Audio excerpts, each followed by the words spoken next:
गंगापूर तालुक्यातील गुरुधानोरा ग्रामपंचायतीसमोर आज ग्रामस्थांनी सुमारे 1.5 तास ठिय्या आंदोलन करत प्रशासनाविरोधात जोरदार घोषणाबाजी केली। सरपंच पतीचा ग्रामपंचायतीच्या कारभारातील कथित हस्तक्षेप, अपंगांच्या प्रलंबित निधीचे तातडीने निवारण, आशा सेविकांच्या मोबाईल खरेदीतील कथित आर्थिक अनियमितता, घरकुल योजनेतील कथित घोटाळा तसेच ग्रामपंचायतीमध्ये कथित भ्रष्टाचाराच्या आरोपावरून आंदोलकांनी संताप व्यक्त केला। आंदोलनामध्ये मोठ्या संख्येने ग्रामस्थ सहभागी झाले होते।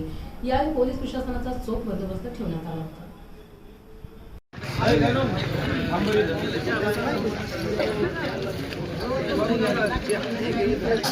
चौकशी होत नाही तोपर्यंत तिथून हलणार नाही। बोगस कामाची चौकशी झालीच पाहिजे, झालीच पाहिजे, झालीच पाहिजे। गरीब दिव्यांग भेटलंच पाहिजे, भेटलंच पाहिजे।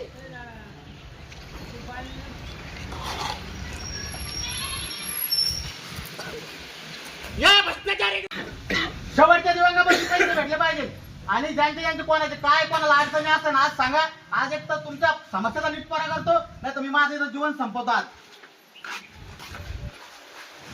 आज जर आज मी आंदोलनाची दखल घेतली तर मी व्हिडिओ सहित टाकणार, तर एलईडी लावून दाखवणार का आवाज तुमचे पैसे पुढे उधळले। माझ्या आंदोलनाची दखल घेतली ते मागास पडणार। आता माझ्या दिव्यांग बांधवाला न्याय द्या, माझ्या आशाताईंना न्याय द्या।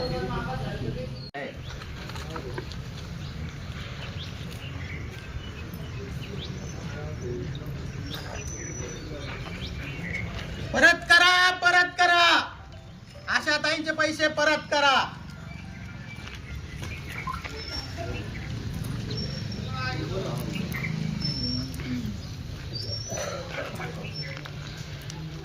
मला जर पंचायत समितीचं मार्गदर्शन तुम्हाला आटले नसते ना, तुम्ही जावा बाहेर।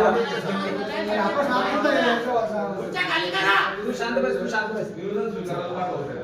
संपूर्ण टाका विषय। कशी गोष्ट आहे, पंचायत समितीचे येणारच नाही, मग तुम्ही पंचायत समिती कसं काय ग्रामपंचायत लेवलचा विषय तुम्ही 8 दिवस त्याला सुट्टी येईल, या पोलीस वाल्यांची कामं येणार शनिवार। माणसं कधी दिलं त्याला, सुट्टी दिलं का, आज दिलं का पत्र? मग जर नाही आले ना तर मला काय म्हणायचं, ग्रामसेवकांनी विचारलं तुमचं काम काय बनतं, आज जायचं ग्रामसेवकाला विचारायचं तुम्ही काय करताय।